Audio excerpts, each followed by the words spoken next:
Not exactly the scoreline that screams masterclass. A goalless draw, the kind of result that leaves fans scratching their heads and wondering if they should have stayed home. But then you have Pep Guardiola, grinning like he'd just witnessed the second coming of Johan Cruyff. His smile, a mix of mischief and satisfaction, suggests he knows something we don't. Manchester City, those free-scoring artists, had been held by Inter Milan in the Champions League. The team known for their attacking prowess found themselves stifled, unable to break through the Italian defense. To call it a dull draw would be an insult to, well, dull draws everywhere.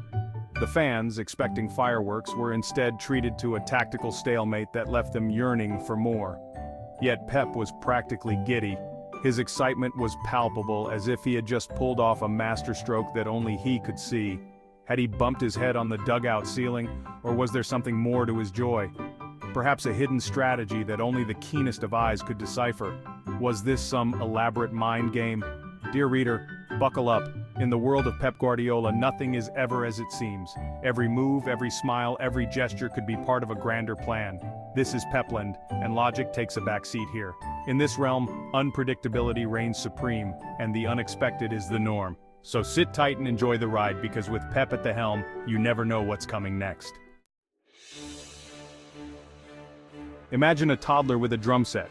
The sheer enthusiasm, the unbridled energy, the relentless pounding on the drums, but ultimately the sound produced is more chaotic than harmonious. That was Manchester City, full of energy but utterly incapable of making beautiful music. They ran tirelessly, their movements a blur of sky blue, but their efforts were disjointed, lacking the fluidity and finesse that usually defines their play. Inter, those crafty Italians, had parked what felt like the entire population of Milan in their own penalty area.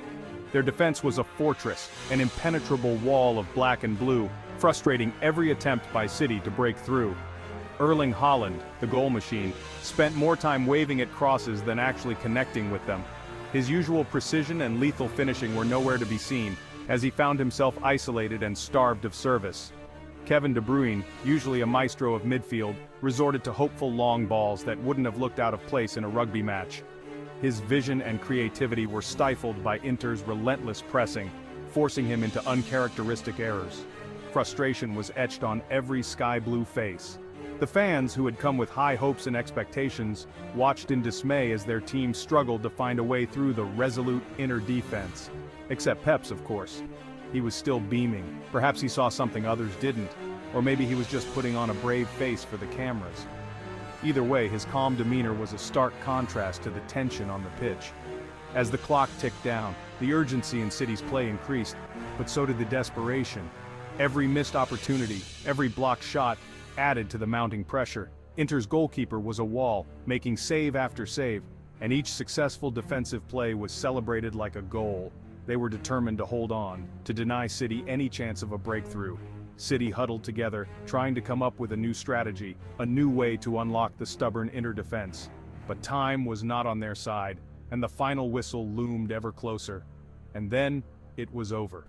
The final whistle blew, and City's attack had been well and truly stalled. They had given it their all, but it just wasn't their day. The post-match press conference, a chance for reflection, analysis, maybe even a hint of self-criticism. Not for Pep. He launched into a passionate defense of his team, praising their courage and commitment.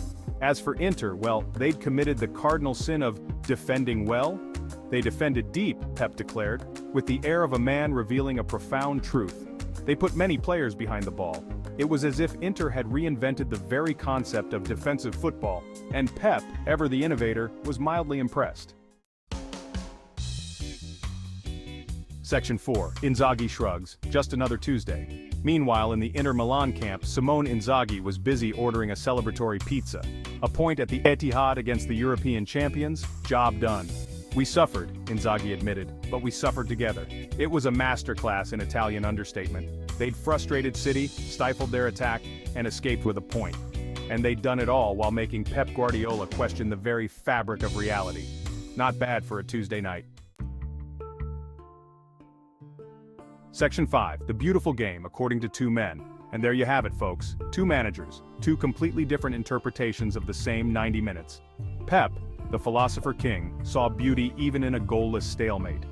Inzaghi, the pragmatic Italian, saw a job well done. Who was right? Who knows? That's the beauty of football, and the enduring enigma of Pep Guardiola. Section 6. Pep's paradox, genius or madness. One thing's for sure. Pep Guardiola is never boring. Whether he's on the touchline in a press conference or simply interacting with his players, there's always an element of unpredictability. He's a walking, talking contradiction. A tactical genius who sometimes seems to overthink things. A mastermind who can turn the simplest game into a complex puzzle. His strategies are often lauded for their brilliance, yet sometimes criticized for being overly intricate. A passionate leader who can be infuriatingly obtuse. His passion for the game is undeniable, but it can also lead to moments of frustration, both for himself and for those watching. His intensity on the sidelines is matched only by his deep understanding of the game. He's the type of manager who can praise his team after a draw that left fans wanting refunds.